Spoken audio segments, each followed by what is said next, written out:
√3 1 1 by √3 and 0। Sec theta is cos का उल्टा, तो 1 2 बाई √3 √2 2 ऑन अनडिफाइंड है ना, अनडिफाइंड करेक्ट। कोसेक क्या होता है, साइन का उल्टा, तो ये क्या होगा अनडिफाइंड, ये 2 ये √2 ये 2 बाई √3 एंड ये 1। तो आपने ये कुछ वैल्यूज के साथ ट्रिगोनोमेट्री में पढ़ा होगा, ट्रिगोनोमेट्री में sin 30 कितना होता है, sin 45 कितना होता है। तो आपके पास सबसे पहले दो काम आपका क्या है, आप वो ट्रिगोनोमेट्रिक रेशियोज को पढ़ो, साथ उसके जितने आपने एंगल्स पढ़े बेसिक 0 से 90 वाले उनको भी याद, अपने से क्या फाइंड करने को कहा उसने, tan स्क्वायर थीटा। हम यहाँ पे ना बच्चों सारे अच्छे अच्छे क्वेश्चन सॉल्व कर रहे हैं। तो देखो यहाँ पे क्या करोगे, जब भी आपके पास साइन का इवन पावर हो, कॉस का इवन पावर हो, और आपको tan 1 फाइंड करना है, तो आप कॉस के हाईएस्ट पावर से डिवाइड कर दो। तो हम सबको cos की पावर 4 थीटा से डिवाइड करते हैं। क्यों करते हैं, क्योंकि sin बाय cos tan होता है, हमें tan बनाना है, तो हमने क्या किया, पूरे को cos की पावर 4 से डिवाइड करा। तो क्या बनेगा ये tan की पावर 4 थीटा बाई 2, यहाँ cos को से डिवाइड करा तो कट गया है ना, is equal to 1 by 5 cos की पावर 4 से डिवाइड किया तो क्या बन जाएगा, sec की पावर 4 थीटा है ना। हमें tan स्क्वायर निकालना है ना, ठीक है, तो इसको थोड़ा सॉल्व करते हैं अलग से। तो tan की power 4 theta upon 2 plus 1 by 3 is equal to 1 by 5। अब बताओ sec स्क्वायर को हम tan स्क्वायर के टर्म में लिख सकते हैं। sec स्क्वायर क्या होता है, 1 प्लस tan स्क्वायर थीटा का होल स्क्वायर। अब इस इक्वेशन में ना आप सॉल्व करने के लिए हमें tan स्क्वायर चाहिए ना, हमें tan तो नहीं चाहिए, tan स्क्वायर चाहिए। आप tan स्क्वायर थीटा को कुछ t मान लो, ठीक है। आप क्या करो, tan स्क्वायर थीटा को थोड़ी देर के लिए t मान लो, तो बेसिकली हमें t फाइंड करना है ना। तो क्या हो गया ये t square by 2 plus 1 by 3 is equal to 1 by 5 into 1 plus t का होल स्क्वायर। थोड़ा एलसीएम वैल्सीएम लो तो आपको दिखेगा 3t square plus 2 into 5 is equal to 6 into, इसका खोल लो, a प्लस बी का होल स्क्वायर है ना, तो आपको दिखेगा ये सही क्या, हाँ सही है। इसको सॉल्व कर लो, कितना होगा। हेलो एवरीवन, लास्ट टाइम हमने बेसिक मैथ्स पढ़ा था, अभी हम क्लास 11th के अपने फर्स्ट टॉपिक ट्रिगोनोमेट्री को स्टार्ट कर रहे हैं। अपने क्लास 10th में ट्रिगोनोमेट्री बहुत सारी चीजें पढ़ी होंगी, ट्रिगोनोमेट्री में बेसिक बहुत सारी चीजें पढ़ी हैं, तो पहले हम उसको रिवाइज करते हैं, ठीक है। तो देखते हैं आपने क्या क्या पढ़ा है अभी, ठीक। तो आपने पढ़ा होगा एक राइट एंगल ट्राइंगल में अगर ये एंगल थीटा है तो उसके ऑपोजिट साइड उसको हम क्या कहते हैं, परपेंडिकुलर कहते हैं। ये जो एडजेसेंट साइड है छोटी वाली साइड उसको हम बेस कहते हैं और इसको हम हाइपोटेनस कहते हैं, करेक्ट। तो आपने वहां पे इन साइड्स के रेशियोज के बारे में पढ़ा है, ठीक है। तो अपने पास कितने साइड्स हैं, तो अपने पास 3 साइड हैं, इसको हम बेस कहते हैं, इसको हम परपेंडिकुलर कहते हैं और इसको हम हाइपोटेनस कहते हैं, करेक्ट। तो ये 3 साइड्स के टोटल कितने रेशियोज पॉसिबल है, 6 रेशियोज पॉसिबल है। क्या क्या, p by h, p by b, h by p, b by p and so on, से b by h and h by b, तो 6 रेशियोज पॉसिबल है। तो इसलिए हम 6 ट्रिगोनोमेट्रिक रेशियोज पढ़ते हैं। जैसे पहले आपने साइन थीटा पढ़ा होगा, तो साइन थीटा आपने पढ़ा होगा p by h, cos theta आपने पढ़ा होगा b by h, tan theta पढ़ा होगा आपने, tan theta is nothing but sin theta upon cos theta. तो क्या पढ़ा आपने, p बाय b। फिर आपने पढ़ा होगा cot थीटा, cot थीटा क्या होता है, tan का उल्टा 1 अपॉन tan theta, that is b by p। Then cosec theta is 1 upon sin theta, that is h by p। And last one is sec theta, that is 1 by cos theta, और ये क्या हो जाएगा, h by b। तो आपने ये कुछ फॉर्मूले पढ़े होंगे, है ना, और इसमें क्वेश्चन आपने कुछ ऐसा किया होगा, जैसे मान लो मैंने कहा if sin theta is equal to 3 by 5 find cot theta, तो आपने इसे पढ़ा होगा, राइट। कैसे करते हैं हम इसको, कि sin थीटा अगर 3 बाय 5 है, इसको अगर आप थीटा कहते हो तो ये 3 और ये 5 है, तो पाइथागोरस थ्योरम यूज करके ये 4 आता है। और हमें पता है cot थीटा क्या होता है, cot theta is nothing but b by p। तो b कितना है 4 और p कितना है 3, तो cot थीटा कितना हो गया 4 बाय 3, करेक्ट। नेक्स्ट आपने क्या पढ़ा होगा, नेक्स्ट आपने कुछ एंगल्स पे साइन की क्या वैल्यू होती है, कॉस की क्या वैल्यू होती है, वो आपने पढ़ा होगा, ठीक है। तो अगर इसको आप पॉज करके खुद से याद भी कर सकते हो कि देखो, आप ट्राई करो कि मुझे याद है कि नहीं है। बाकी आप इसको कैसे करोगे, देखो sine 0 is 0, sine 30 is half, sine 45 is 1 by √2, 60 is √3 by 2 and sine 90 is 1। Cos sine का उल्टा हो जाता है ना, sine 0 sorry cos 0 is 1, cos 30 is √3 by 2, cos 45 is 1 by √2, cos 60 is half and cos 90 is 0। tan 0 क्या होता है, sign bye cos, तो tan 0 इज 0, 1 बाय √3, 1 45 इज 1, 60 का √3 और इसका अनडिफाइंड आया ना। अब इसको उल्टा कर दो, वही cot थीटा बन जाता है, तो cot 0 is undefined, √3 1 1 by √3 and 0। sec theta is cos का उल्टा, तो 1 2 बाय √3 √2 2 ऑन अनडिफाइंड है ना, अनडिफाइंड, करेक्ट। कोसेक क्या होता है? साइन का उल्टा, तो ये क्या होगा? अनडिफाइंड। ये 2, ये √2, ये 2/√3 एंड ये 1। तो आपने ये कुछ वैल्यूज के साथ ट्रिगोनोमेट्री में पढ़ा होगा कि ट्रिगोनोमेट्री में sin 30 कितना होता है, sin 45 कितना होता है। तो आपके पास सबसे पहले दो काम आपका क्या है, आप वो ट्रिगोनोमेट्रिक रेशियोज को पढ़ो, साथ उसके जितने आपने एंगल्स पढ़े हैं बेसिक 0 से 90 वाले, उनको आप याद करो, ठीक है। नेक्स्ट अगर मैं आऊं तो आपने कुछ बेसिक आइडेंटिटीज पढ़े होंगे, ठीक है। जैसे सबसे पहले आपने क्या पढ़ा होगा? First one is sine square theta plus cos square theta is 1। Second one is sec square theta minus tan square theta is equal to 1 and third one is cosec square theta minus cot square theta is equal to 1। और इन identities पे के basis पे आपने ढेर सारे question करे होंगे, ठीक है। तो मैं 2-3 क्वेश्चन प्रैक्टिस कराता हूं, अच्छे अच्छे क्वेश्चन है ये। तो आपका काम है, आप वीडियो पॉज करो, खुद से ट्राई करो, फिर आप इसके सॉल्यूशन को देखो। क्वेश्चन है sec theta plus tan theta is 3/4, तो हमें ये फाइंड करना है, ठीक है। तो इसमें बहुत सारे बच्चे क्या करते हैं, जो कन्वर्ट वगैरह करके साइन कॉस करके सॉल्व करने का ट्राई करते हैं। एक हम ऑब्जर्वेशन लगाते हैं, ठीक है। तो हमने एक आइडेंटिटी पढ़ी है क्या, कि sec square theta minus tan square theta क्या होता है? 1 होता है। अगर आप ध्यान दोगे तो ये a square minus B square है। a square minus B square का मतलब क्या है? Sec theta plus tan theta into sec theta minus tan theta, और इसकी वैल्यू क्या दे रखी है? 1। अब बताओ, दो चीज के प्रोडक्ट का आंसर 1 कब होता है? जब दोनों एक दूसरे के रेसिप्रोकल होते हैं, करेक्ट।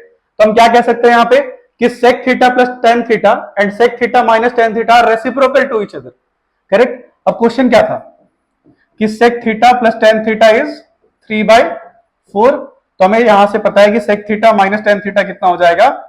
उसका रेसिप्रोकल, दैट इज 4/3। अब इस दोनों इक्वेशन को आप ऐड कर लो, tan थीटा कट जाएगा, क्या आएगा? 2 sec theta is equal to 3/4 plus 4/3, that is 25/12। तो यहां से आप देखो सेक थीटा कितना आएगा, यहां से देखो सेक थीटा आएगा 25/24, करेक्ट। इसको 3/4 करा तो ये 4/3 हो जाएगा, दोनों को ऐड कर दिया। अब सेक थीटा क्या होता है हमें पता है ना, ये क्या होता है? h/b। तो अगर आप देखोगे ट्राइंगल में, अगर ये थीटा है तो ये 25, ये 24, तो ये 7 हो जाएगा, राइट। तो साइन थीटा कितना हो जाएगा? Sine theta is 7/25। तो अपने से क्या पूछा है? 25 टाइम साइन थीटा, तो कितना आंसर हो गया? 7, करेक्ट। नेक्स्ट, इसको भी ट्राई करोगे अगर आप वीडियो पॉज करके। इसमें देखो एफ के थीटा है, के का मतलब है जहां जहां के है, यहां अगर 2 पुट करोगे तो के की जगह 2 पुट कर देना, ठीक है। f4 theta minus f6 theta पूछा है, तो पहले हम अलग से f4 थीटा निकाल लेते हैं, ठीक है। तो f4 थीटा इज 1/4 साइन की पावर 4 थीटा प्लस कॉस की पावर 4 थीटा। हमें साइन स्क्वायर और कॉस स्क्वायर की आइडेंटिटी पता है ना, तो इसको हम साइन स्क्वायर और कॉस स्क्वायर के टर्म में रखना चाहते हैं। तो ये हो गया साइन स्क्वायर का स्क्वायर प्लस कॉस स्क्वायर का स्क्वायर। अब हमें पता है ए स्क्वायर प्लस बी स्क्वायर क्या होता है? ए प्लस बी का whole square minus 2 sine square theta cos square theta. तो ये कितना हो जाएगा? देखो, ये तो 1 हो गया, और ये 1/4 को मल्टीप्लाई कर लो तो 1/4 minus 1/2 sign square theta cos square theta. उसी तरह यहां से f6 थीटा फाइंड कर लो, तो f6 थीटा क्या हो गया? 1/6 साइन की पावर 6 मतलब साइन स्क्वायर का क्यूब प्लस कॉस की पावर 6 मतलब कॉस स्क्वायर का क्यूब, राइट। अब a cube plus b cube क्या होता है? A cube plus b cube is a plus b whole cube minus 3ab into a plus b. हमें पता है sine square plus cos square 1 होता है, तो कितना हो गया? 1/6 times 1 minus 3 sine square theta cos square theta. तो इसको आप क्या लिख सकते हो? 1/6 को अंदर ले जाओ तो 1/6 minus 1/2 sign square theta. Simple, अगर इसको सब्ट्रैक्ट करोगे तो ये वाला पार्ट कट जाएगा और आंसर क्या आएगा? 1/4 माइनस 1/6। उधर से आपको आंसर इसका मिल जाएगा, करेक्ट। तो ये भी थोड़ा आसान सा क्वेश्चन था, है ना, बस थोड़ी बहुत मैनिपुलेशंस करनी थी हमें यहाँ पे। थर्ड, साइन की power 4 theta upon 2 plus cos की power 4 theta upon 3 is equal to 1/5। अपने से क्या फाइंड करने को कहा उसने? tan square theta. हम यहाँ पे ना बच्चों सारे अच्छे अच्छे क्वेश्चन सॉल्व कर रहे हैं। तो देखो यहाँ पे आप क्या करोगे, जब भी आपके पास साइन का इवन पावर हो, कॉस का इवन पावर हो, और आपको tan 1 फाइंड करना है, तो आप कॉस के हाईएस्ट पावर से डिवाइड कर दो। तो हम सबको cos की पावर 4 थीटा से डिवाइड करते हैं। क्यों करते हैं? क्योंकि साइन बाय कॉस tan होता है, हमें tan बनाना है। तो हमने क्या किया, पूरे को cos की पावर 4 से डिवाइड करा। तो क्या बनेगा ये tan की पावर 4 थीटा बाई 2, यहां cos स्क्वायर से डिवाइड करा तो कट गया है ना, इज इक्वल टू 1/5 cos की पावर 4 से डिवाइड किया तो कितना बन जाएगा, sec की पावर 4 थीटा, है ना। हमें tan स्क्वायर निकालना है ना, ठीक है, तो इसको थोड़ा सॉल्व करते हैं अलग से। तो tan की power 4 theta upon 2 plus 1/3 is equal to 1/5। अब बताओ सेक स्क्वायर को हम tan स्क्वायर के टर्म में लिख सकते हैं। सेक स्क्वायर क्या होता है, 1 प्लस tan स्क्वायर थीटा का होल स्क्वायर। अब इस इक्वेशन में ना आप सॉल्व करने के लिए हमें tan स्क्वायर चाहिए ना, हमें tan तो नहीं चाहिए, tan स्क्वायर चाहिए। आप tan स्क्वायर थीटा को कुछ t मान लो, ठीक है। आप क्या करो, tan स्क्वायर थीटा को थोड़ी देर के लिए t मान लो। तो बेसिकली हमें t फाइंड करना है ना। तो क्या हो गया ये, t square by 2 plus 1/3 is equal to 1/5 into 1 plus t का होल स्क्वायर। थोड़ा एलसीएम लो तो आपको दिखेगा 3t square plus 2 into 5 is equal to 6 into इसका खोल लो, a प्लस बी का होल स्क्वायर से, है ना। तो आपको दिखेगा ये सही, क्या, हाँ सही है। इसको सॉल्व कर लो, कितना होगा 15t square minus 6t square, कितना हो गया 9t square minus 12t plus 10 minus 6 plus 4 equal to 0। अगर आप ध्यान दोगे तो 3t माइनस 2 का होल स्क्वायर है, तो t कितना आ गया 2/3। तो t क्या था, tan स्क्वायर x ना, तो वो कितना आ गया 2/3। तो tan स्क्वायर थीटा की वैल्यू क्या हो गई 2/3। क्लियर है। तो ये 3 क्वेश्चन आप एक बार फिर से देख लो, ट्राई करना खुद से एक बारी। फिर एक आपके लिए मैं होमवर्क दे रहा हूं, देखो क्वेश्चन क्या है कि sine theta plus sine square theta plus sine cube theta is equal to 1, find cos की पावर 6 थीटा माइनस 4 cos की power 4 theta plus 8 cos square theta. ठीक है, तो ये मैं मान के चल रहा हूं, ये सब चीजों को आपने क्लास 11 तक में, सॉरी क्लास 10 तक में पढ़ा है। ठीक है, तो बेसिक हमने पढ़ा है, फिर कुछ एंगल्स पढ़े थे और कुछ आइडेंटिटीज पढ़े थे। ठीक है, तो हम अपने क्लास 11 पे आते हैं। तो क्लास 11 में सबसे पहले हम एंगल्स के बारे में कुछ कुछ पढ़ते हैं। तो एंगल में हम कन्वर्जन ऑफ एंगल पढ़ेंगे। ठीक है, ये कैसे आया, कहां से आया और कौन कौन से इसके सिस्टम होते हैं, conversion sorry measurement of angle के क्या क्या सिस्टम होते हैं। अगर उसकी नीड हुई तो आप कमेंट करना, मैं उसको अपलोड कर दूंगा। अभी बस हम वो पढ़ रहे हैं जो हमें आगे चैप्टर में यूज करना है।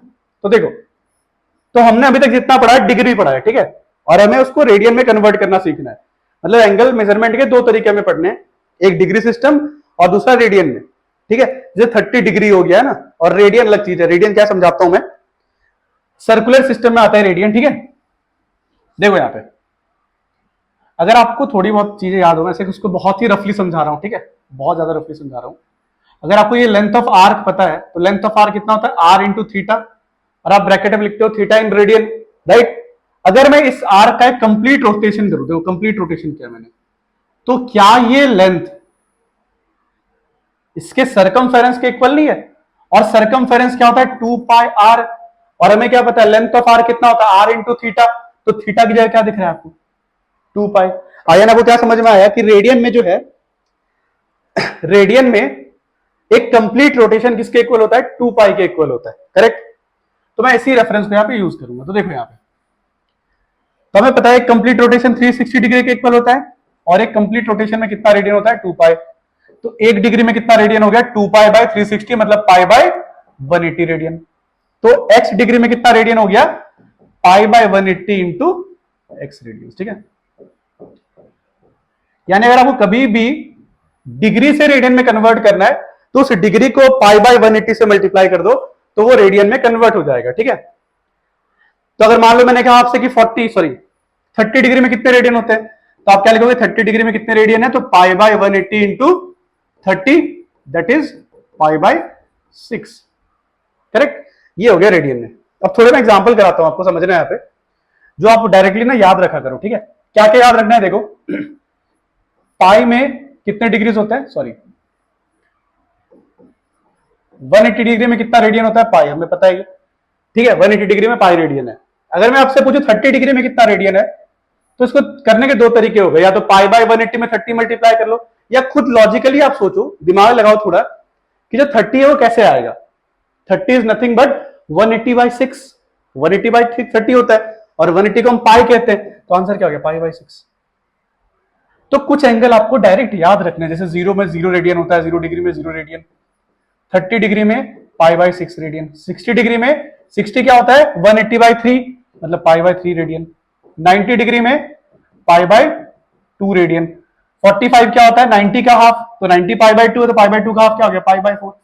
तो ये जो 5 एंगल्स जो हमने पढ़े थे ना अभी, यहां देखो जो हमने यहाँ पे एंगल फाइंड करा था, 5 एंगल लिखा था कि साइन 0 साइन 30, तो उसको आप रेडियन में डायरेक्ट याद करो। अब मान लो आपसे मैंने पूछा 15 डिग्री में कितने रेडियन होंगे, तो 15 क्या होता है 30 बाई 2, और 30 में कितना होता है पाई बाय 6, तो पाई बाय 6 कितना हो गया pi by 12, pi by 6 by 2 pi by 12। मान लो मैंने आपसे कहा 150 डिग्री बताओ, तो 150 क्या होता है 5 इंटू 30, और 30 क्या होता है पाई बाय 6, तो ये कितना हो गया 5 पाई बाय 6। तो कुछ आप डायरेक्टली सोचना कि चीजों को हम डायरेक्टली कैसे याद कर सकते हैं, डायरेक्टली कैसे रिलेट कर सकते हैं, तो थोड़े बहुत याद कर लो, बाकी उससे पैटर्न में उसको आप अप्लाई करो, ठीक है। नहीं कर पाओ तो क्या करोगे पाई बाय 180 से मल्टीप्लाई कर दो, रेडियन आ जाएगा, ठीक है। नेक्स्ट रेडियन टू डिग्री, ये तो बहुत सिंपल है ना। अब हमें रेडियन पता है डिग्री में कन्वर्ट करना, तो क्या लिखोगे 2 पाई में कितने डिग्रीज थे, सॉरी पाई में कितना डिग्री था 180 डिग्री, तो एक रेडियन में कितने डिग्री होंगे 180 बाय पाई डिग्री, तो x रेडियंस में कितने डिग्री होंगे 180 by pi into x degree. यानी जब हमें डिग्री टू रेडियन करना था तो पाई बाय 180 से मल्टीप्लाई कर रहे थे, और अगर रेडियन टू डिग्री जाना है तो 180 बाय पाई से मल्टीप्लाई कर रहे हैं। तो सिंपल सा क्वेश्चन है ये, देखो पाई बाय 6 में कितने डिग्री होते हैं, तो क्या बोलोगे pi by 6 into 180 by pi that is 30 degree. यहां पे एक शॉर्टकट तरह से इसको याद रख लेना। मान लो अगर मैं 5 पाई बाय 6 को किसी ने कहा कि रेडियन में कन्वर्ट करो, तो सिंपली ना पाई को 180 डिग्री से रिप्लेस कर लो, तो आ जाएगा आंसर। देखो तो कितना हो गया ये 150 डिग्री। समझ आ रही बात, तो सिंपल है ये, बिल्कुल हम सॉल्व कर सकते हैं बड़े आराम से। तो हमने आज क्या देखा कि क्लास 10th में आपने क्या क्या बेसिक्स पढ़े हैं, और दूसरा हमने क्या देखा कि हम किसी भी डिग्री को रेडियन में कैसे कन्वर्ट करते हैं, ठीक है। अब एक चीज आप बस याद रखना, इसको बोनस की तरह सोच लो। मान लो मेरे पास ऐसे एक्स और वाई एक्सिस होता है, अगर मैं एंगल यहां से मेजर कर रहा हूं, ठीक है, अगर मैं एंगल यहां से मेजर कर रहा हूं तो ये 0 डिग्री हुआ, ये कितना हो गया 90 डिग्री, ये कितना हो गया 180 डिग्री, 90 ऐड करते जाओ ये कितना हो गया 270 डिग्री, और ये कितना हो गया 360 डिग्री। हमने एक रोटेशन कंप्लीट किया तो फिर से हम कहां पहुंच गए 360 डिग्री में। तो नेक्स्ट क्लास में हम इन सब चीजों पे बात करेंगे कि जो एंगल्स हैं उनको हम क्वाड्रेंट्स में कैसे डिफाइन करते हैं, और हम देख के कैसे बता सकते हैं कि कौन सा एंगल किस क्वाड्रेंट पे लाई करता है, क्योंकि अभी तक हमने बस 0 से 90 तक पढ़ा है, अब हमें उसके आगे बढ़ना है, ठीक है। तो ये आपका इंट्रोडक्शन था आज। तो अगर कोई भी क्वेश्चन हो आपको तो आप कमेंट में पिन कर देना उसको। Thank you.